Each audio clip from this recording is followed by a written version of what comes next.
ঝিনাইদহে দুর্গাপূজা ঘিরে শেষ মুহূর্তে প্রতিমা তৈরির কাজে ব্যস্ত কারিগররা। আর মাত্র কয়েকদিন পরেই শুরু হবে শারদীয় দুর্গাপূজা।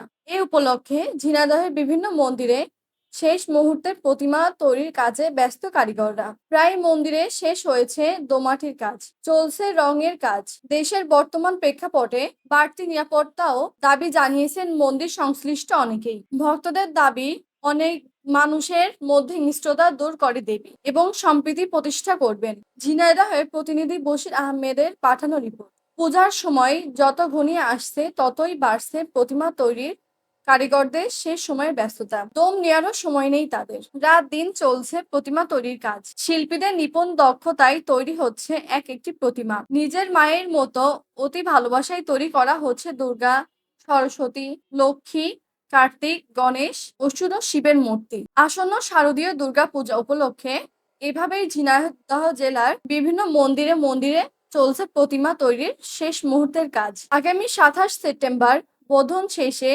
ষষ্ঠী তিথিতে প্রতিমা আসনে অধিষ্ঠিত হবে। তাই মন্দিরে মন্দিরে কারিগররা দোমাটির কাজ শেষ করে এখন রঙের কাজে ব্যস্ত সময় পার করতেছে। প্রতিমার আকার ও শৈল্পিক গঠন অনুযায়ী প্রতিমা শিল্পীরা ১০,০০০ থেকে ১.৫ লাখ টাকা পর্যন্ত পারিশ্রমিক নিচ্ছেন। কারিগররা বলছেন, চণ্ডী মতে ধর্মভিত্তিক ভাবে পূজাটা হয় সেভাবেই প্রতিমার কাজ করা হচ্ছে। এবার দেশের পরিস্থিতি অন্যান্য সময়ের চেয়ে ভিন্ন, তাই পূজার সময় যেন আইন শৃঙ্খলা পরিস্থিতি স্বাভাবিক থাকে, কোনো ধরনের অপ্রীতিকর পরিস্থিতির যেন সৃষ্টি না হয়, সেজন্য সরকারের কাছে কঠোর নজরদারি জানিয়েছে মন্দির কমিটির নেতারা।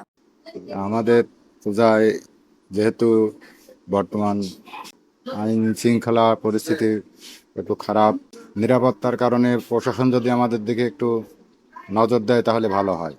প্রস্তুতি দেন, মেলা টাকার ৩ লাখ ৩.৫ লাখ টাকার বাজেট, তাতে সেই হিসাবে আমাদের গরিব পাড়া তো, তা এই বিষয়ে যদি অর্থনৈতিকভাবে সরকার আমাদের হেল্প করে তাহলে আমরা উপকৃত হব।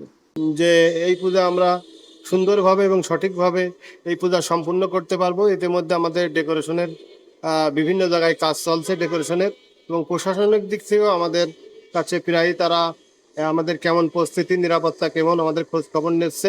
আমরা রাত্রে এখানে পাহারাদার নিয়োগ করেছি, যে প্রতিনিয়তই পাহারা থাকে যাতে কোনো বিশৃঙ্খলা না হয়, এবং প্রশাসনের সর্বক্ষেত্রে আমরা প্রশাসনের সাথে যোগাযোগ রাখি। আশা করি যে এই পূজা আমরা সুন্দরভাবে সমাপ্ত করতে পারবো। অপ্রীতিকর পরিস্থিতি এড়াতে এরই মধ্যে নিরাপত্তামূলক সভা হয়েছে। সীমান্তবর্তী এলাকায় বিজিবির টহল, অন্যান্য স্থানে পুলিশের টহল বৃদ্ধির জন্য নির্দেশনা দেওয়া হয়েছে।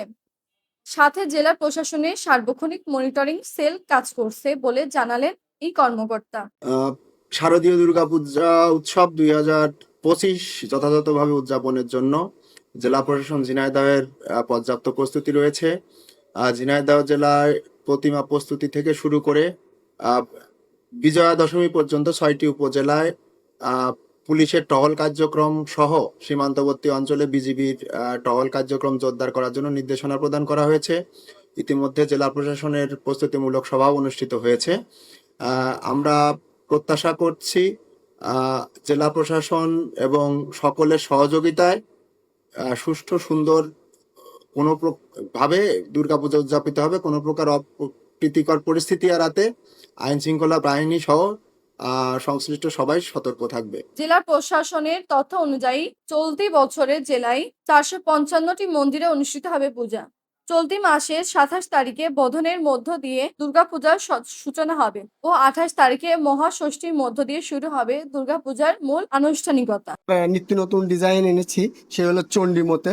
আমরা স্বাভাবিক প্রতিমায় ফিরে এসেছি। আগে যেমন মডেলিং করতাম, এখন এগুলো মডেলিং আমরা করি না। আমরা এই ধর্মভিত্তিকভাবে আমরা যাতে চণ্ডী মতে ধারাবাহিকভাবে পূজাটা হয় এবং খুব মাতৃরূপে এইভাবে আমরা এখন প্রতিমা তৈরি করছি। আমাদের মাটির কাজ শেষ হয়েছে, এখন রঙের কাজ শুরু হচ্ছে। আর সামনে অতি শীঘ্রই পূজা হচ্ছে, তো আমাদের রঙগুলো তাড়াতাড়ি সম্পূর্ণ করতে হবে, এটাই মানে আশা করি। এর আগে মাটির কাজ হয়ে গেছে, এখন রঙের কাজ চলতেছে। এর পরবর্তীতে রঙের কাজ শেষ করে তারা চলে যাবে। তারপরে মন্দিরের ডেকোরেটর লোকজন কাজ করতেছে। দীর্ঘ ১ মাস যাবৎ কাজ চলছে, এখনো ৭ দিন করা লাগবে। লোক খাটছে ১৫ জন করে প্রতিদিন। কাজ ভিতরে কাজ চলছে, বাইরের কাজ চলছে। মহালয়া মানে পূজার আনন্দটা সবার ভিতরে চলে আসে। আর মহালয়া 7 দিন পরে পূজা, তো সবার মনে আনন্দ আনন্দ চলছে। পূজা পূজা চলে এসেছে প্রায়, তাই সবাই খুশি খুশিতে সবাই উপভোগ করছে পূজা।